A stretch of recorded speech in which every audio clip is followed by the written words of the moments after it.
ክርስቲያን ታደለንም አስረውት አብንን ባንተ ላይ ለመጫን ነበር። this is politics man ጅልጥ ሁሉ የአማራ ወጣት ዘመነ ይፈታል ደደብ ፖለቲካውን መጀመሪያ ተማር ኦክ ጉረኛ ብቻ ዘመነ ሲታሰር እውነተኛ ፋኖ ቢሆን ኖሮ አገሪቷ ትቃጠል ነበር። ተነስ አሉ ጎፈንድሚ ሰብሳቢዎች የአሜሪካ ተነስ መሪያችን ታስሯል ነው ወይ እሱ ሰሩኝ ነው እያታለለ ስለነበር እኔ ሳጋልጠው ነው በቃ ህዝቡ ነቃብኝ ሰሩኛል ካላሰራችሁ እንደ ክርስቲያን ታደለ አይከተለንም ህዝቡ እርቁ እስከሚፈጸም ነው ከተማ ፋኖ ናቸው ብያችሁ ነበር። ይሄው አለቀ እርቁ። አሁን ይመጡልሃል ከመንግስት አሻሻል ብለው ወልቃይት ምናምን እንደወለጋ ምናምን ብለው ያ ሁሉ ደም ሊቀር ነው ኖ ወይ አይቀርም። ያ ሁሉ አማራ ተገሎ በሚሊዮን ተፈናቅሎ 16 ሚሊዮን አማራ ሜዳ ላይ ነው ያለው። ኦሮሞ ይለማል ትራክተር ይከፋፈላል ግሪን ኤራ ያጠራ አዲስ አበባን ያሳድዳል። አዲስ አበባን እኮ አሁን እንዳለ ወርሰው ጨርሰውታል። አማራ ይበተናል። አማራ ከትምህርት ቤት ይባረራል። ከዩኒቨርሲቲ ተባረራል። ወደ ከፍተኛ ተቋማት አይገባም ተብሏል። ነጠላ ለባሾችን መዋጋት ያስፈልጋል። ከበሮ የሚመቱ የሚያላግጡ በአማራ ደም ላይ የሚቀልዱትን መግጠም አለብን ነው። ይሄ የነጻነት ጥያቄ ነው። ዛሬ በገብርኤል ስም ነይ ነይምዬ ገብርኤል አባቴ አባት ቢሆንማ ከረሃብ ያድን ነበር። አባት ቢሆንማ ከአንገት መቆረጥ ያድን ነበር። ውሸታም ነህ፣ ተንኮለኛ ነህ። እምነት ማለት ሃይማኖት ማለት ለተገፉት መቆም፣ ለታረዱት ማልቀስ፣ ገዳዩን መቃወም ነው። ቅድም ምን አሉ? እግዚአብሔር ባረከን፣ ሰላም ወረደ። ህዋት ከብቶችን እንኳን በብሔር ለይቶ ወሎን ህዝቡን አይደለም ከብቱን በብሔር ለይቶ ነው የመጣው። አርዶ ቢበላውስ? አያችሁ፣ ያ ነው እኮ በፓርላማ ሽብርተኛ ተብሎ የተፈረጀ ድርጅት እኮ ነው። ፓርላማው እኮ ይሄ ውዳቂ የካንጋሮ ፍርድ ቤት ብየዋለሁ። ይሄ ሽንታም ፓርላማ እኮ አልጠየቀም። ፓርላማው መልሶ እኮ ተሰብስቦ ማንሳት ነበረበት። ህገ መንግስቱም አይፈቅድም። የነሱ ህገ መንግስት እንዴት አይነት ቀልድ ነው አብይ አህመድ የያዘው? የተራ ሎሌ ኩሊ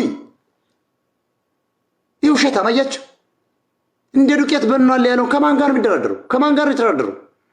አንዳንዶች እነ ቴዎድሮስ ሰርፌ የሚባሉ በአዴኖች የነ ርሴ ተስፋ ያደረጃቻቸው አሉ። ደግሞ እነዚህ እኛን አስገቡን፣ ጫልቱ አበራ እኛን አስገቡን፣ ዘመነ ይፈቱና ይግቡ እንታረቅ ምን አባ ነው። እኛ ግን የፖለቲካ አቋማችን አንድ ነው።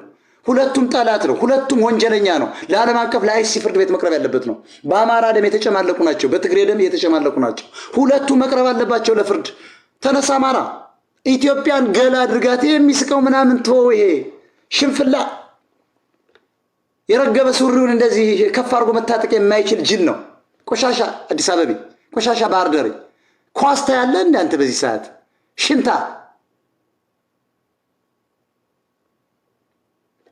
የሚሰማ የለም እንጂ እውነት ነው። ለምን አትተውም? እኔ ምን አገባኝ? እኔ መረጃ መስጠት ነው፣ ማታገል ነው። ብትታገል ታገል፣ እኔ ምን አገባኝ? ቀና እየመጣልን ነው ተደራጅቶ። ተነስ። የለም መቀጠል የለበትም። አማራ በትረ ስልጣኑን መያዝ አለበት። ብሔር ብሔረሰብ አልፈልግም ካለ ሀገር መመስረት አለበት ነው። የአማራ ግዛት የታወቀ ነው፣ በዓለም አቀፍ ደረጃ ይታወቃል። ተነስ አማራ፣ ስልጣኑን ውሰድ። ይሄ ደንቆሮ ፋኖ አለ መሪ ነኝ ምናምን የሚለው እኛ ለስልጣን አለ የምንዋጋ ሽንታም። ለምን አባ ነው የምትዋጋው ታዲያ? ለባዕዴን ስልጣን ነበር የምትዋጋው። ይሄው ወደ ሰባት ገባም ስትባል አንተ ግሸን ማርያም ላይ ትሮጣለህ። እነዚህ ናቸው እንዲህ እምነት ያላቸው። አራይፒ ያለ ፈረንጅ በቁሙ ሞተ እኮ ነው የአማራው አሁን ይሄ ትውልዱ። እንዴት አባ ሆነ ነው እኛ የምናቆምልህ? እኔ እኮ ማአት የሚያስፈራራ ሰው አለ። አሳይ ነበር እዚህ ያን ሽንታ ልጅ ቲክቶክ ስለማይፈቅድ ነው። ለምን አትመጣም? ታውቃለህ እኮ ምኖርበትን ቤቱን የሽንታም ልጅ አትመጣም። አነዳለሁ። ሰልፍ ዲፌንስ ነው ፍሬንድ። ትፎክራለህ እዚያ ሽንታም እዚህ ከተማ ያለ። ለምን አትመጣም? እየተዋወቅን እኔ ከትግል በምንም ታምር አልወጣለሁ። ለዚህ ቡትቷም ህዝብ ግን ምንም ለማይቀየር ቡትቷም እኛ ኑሮችንን ሁሉ በጣም እያዳከመን ነው። ቡትቷ ዛሬ ገብርኤል ምናምን ብሎ ይወጣል እንደዚህ በእሳተ ገይቶ ነው። አማራ እየፈረሰ አማራ እያለ አገሪቱ ከሀገሪቱ ላይ እየተበተነ እኮ ነው። ያ ሁሉ ወሎዬ ሜዳ ላይ ፈሶ ያ ሁሉ ህፃናት ቆዳቸውና አጥንታቸው ተገናኝቷል። ደብረ ብርሃን አይቻቸው የሚመገቡት አጣ።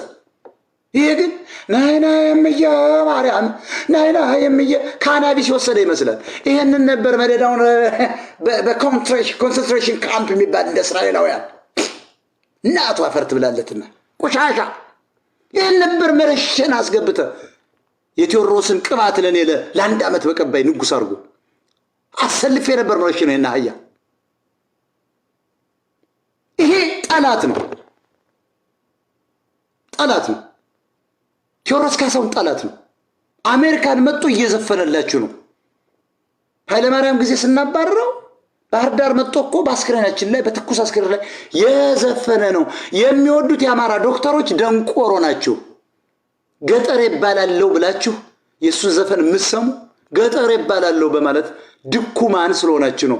ሎሌዎች፣ ገረዶች፣ ስቱፒዶች ስለሆናችሁ ነው። ፋራዎች ስለሆናችሁ ነው። በገብርኤል እያልክ እንጣት የምትል አንተም ሆዳም ነህ። ሽንታ አጋዚ ሲመጣ እኮ እናውቃቸዋለን። ከቤተ ክርስቲያን ስትወጡ እኮ እኔ አዲስ አበባ ነበር። እኔ ዲያቆን ነኝ፣ ነጥለውን አልሶ እኔ ዲያቆን ነኝ። እኔ ዲያቆን እኮ አይደለም።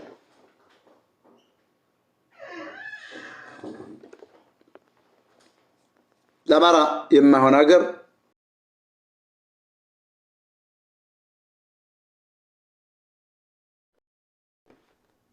ሁለት ደቂቃ ብቻ ነው የምሰጥ።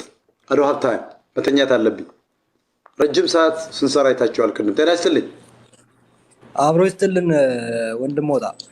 ቀጥል ወንድሜ፣ 2 ደቂቃ አለ። ቀጥል። ኦኬ፣ ጥሩ ሀሳብ ነው። በነገራችን ላይ ይሄ ኢትዮጵያ እያለ የሚያላዝን የእምነት አባትና ኢትዮጵያ እያለ የሚዘፍንን አርቲስት የመጀመሪያ ጥላታችን እሱ ነው። ስለ እውነት ነው። ትናንትና ቤተ እምነቱ ላይ ሲሸናበትና ሲያራበት ቁሞ ወይም ደግሞ ተኝቶ ያሳለፈ ምናልባት ዛሬ ለሚሞተው ወንድሙና እህቱ የሚነቃ አይመስለኝም። ትናንትና አይተነዋል። በአደባባይ ቤተክርስቲያን ላይና መስጊድ ላይ ጽዳት ሲጸዳዱበት ቁጭ ብሎ ያየ የእምነት አባት በሙስሊሙም በክርስቲያኑ እነዚህ ሁለት ሰዎች እነዚህ ሁለት እምነቶች እዛ ውስጥ ምናልባትም አማራን በእምነቱ እንዲባላ ወይም ደግሞ እምነቱን አታክ የሚያደርጉት ከዚህ አንፃርም ነው። ሁለቱ ሰለተኙና ሰለሚፈዙና ሰለገረዘዙ ነው። ስለዚህ የመጀመሪያ ጥላታችን ይሄ ኢትዮጵያ እያለ የሚያላዝን ዘፋኝና በቤተክርስቲያኑም በመስጊዱም እየገባ እምነትን ሰብካለሁ እያለ አማራን እያታለለና እያፈዘዘ ያለን የእምነት አባትን የመጀመሪያ ጥላታችን እሱ ነው። ኢትዮጵያ ውስጥ ምን አይነት እምነት ነው እየተካሄደ ያለው? እምነቱን ፖለቲካ ያደረገ ኃይል መጥቷል። እምነት ፖለቲካ የሆነ ኃይል አለ። ጋላ የሚባለው እምነቱ ፖለቲካ ነው። ይሄን ኃይል በመጽሐፍ ቅዱስ አይደለም የምትመልሰው ወይም በቁርአን አይደለም የምትመልሰው። አይሰማህም። በጥይት ነው የምትመልሰው። ስለዚህ ምንድነው የሚሆነው? ቄሱም ሸሁም የመጀመሪያ ጦርነቱን ሊመራ ይገባል። እስካልሆነ አፍንጫውን ብሎ ማለፍ ነው። አያስፈልጉንም። በዚህ ሰዓት ቄስ አይደለም አማራን የሚያድነው። ለ4 ለ5 ዓመት በተከታታይ በጅምላ እየተቀበርን አንድም ቄስ ወጥቶ ኧረ ተዋቸው እነዚህም ኢትዮጵያዊ ናቸው ያለ አንድም ቄስ የለም፣ አንድም አርቲስት የለም። እነዚህን ኃይሎች ግንባራቸው ማለት መቻል አለብን። በትክክል መመታት አለባቸው። ስንት ዓመት ነው የምንደነዝዘው? ስንት ዓመት ነው የምንፈዘው? እኔ ስወለድ ሰኩኝ ነው የተፈጠርኩት። ከዛም በኋላ ነው ማምነውንም የምፈልገውንም እምነት የምከተለው። እንዳልወለድ እምነቴን እንዳላቅ እምነቴን እንዳልከተል እየተገደልኩና ጽንሴ እየፈረሰ ነው። ጽንሴ በሚፈርስበት ሀገር ውስጥ እምነትን ሰብካለሁ የሚል ኃይል ካለ ይሄ ጥላት ነው። የመጀመሪያ ጥላታችን እሱ ነው። እኛ በቅቶናል፣ ይበቃናል። እያንዳንዱ በመንግስት መዋቅር ውስጥ ያለ የአማራ ልጅ ኃላፊነት ወስዶ ራሱን መታደግ አለበት። ምናልባት አንድ ፋኖ ሲጠብቅና አንድ ፋኖ ሆኖ ሲወጣ ማንንም አይደለም የሚያድነው፣ ራሱን ነው የሚያድነው። ስለዚህ ሁሉም ለራሱ መታገል መቻል አለበት። በእምነት ስም ያሉ በአርቲስቶች የተደበቁ እነሱ እንደውም የእምነት አባቶቻችን የጥላት ምሽግ ሆነውብናል። እኛን ገለው እናርደው መተው የሚወሸቁትና የሚደበቁት ጥላቶቻችን ከእምነት አባቶች ስር ነው። ሰው መጀመሪያ ማፍረስ ያለብን የእምነት አባቶችን ነው። ወይ ዝም ይበሉልን ወይም ደግሞ ከኛ ጋር ይቀላቀሉን።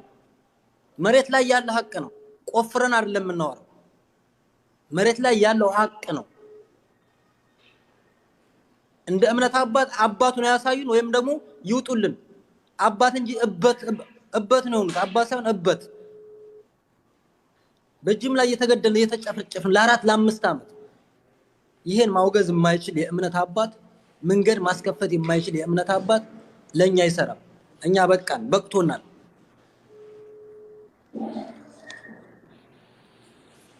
እና ጥሩ ሐሳብ ነው። በደም ተቀጣጥሎ መቀጠል መቻል አለበት። እያንዳንዱ አማራ ልጅ በጣም አመሰግናለሁ። የምትድንበትን ነገር ብቻ መመረጥ መቻል አለበት። ቄሱ ያድነኛን ካልክ ሂድና ቄሱ ጋር ተደፋ፣ አያገባኝም። የሚያድህን አንተ ታውቃለህ። ቄሱ አይደለም የሚያድነው። ትናንትና እናቶቻችን ሲገደሉና ሲደፈሩ ያዳነህ መሳሪያ እንጂ ቄሱ አይደለም። ቄሱ ሻንጣውና ልጆቹን ጠቅሎ አዲስ አበባ ነው የገባው። አንተና ወንድም ብቻ ነው አማራ ክልል ላይ የቀረው። ማንንም አላደነም። ይሄን ታሳቢ አድርገህ እያንዳንዱ አማራ ልጅ ኃላፊነት ወስደህ ቄስ አባት ካለ ሼህ